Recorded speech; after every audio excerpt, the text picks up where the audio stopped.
এত লোক মরে তুমি মরতে পারো না? একটা ভালো কাজকর্ম না করলে সংসার চলে? পালাও পালাও, গ্রামে রাক্ষস ঢুকেছে, সবাই পালাও।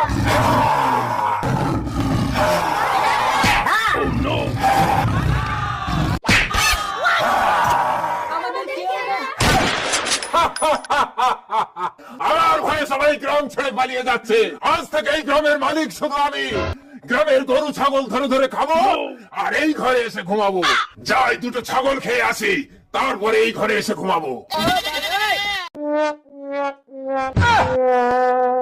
ভালোই হলো, রাক্ষসের ভয়ে সবাই গ্রাম ছেড়ে পালিয়ে গেছে। আজ থেকে এই গ্রামের সবকিছুর মালিক শুধু আমি। ও বাবা গো, এই তো সে রাক্ষস। ঘরে ঢুকে যাই। এই কে রে আমার ঘরে? তুই কে? আমি রাক্ষস। আমি খাক্ষস। রাক্ষস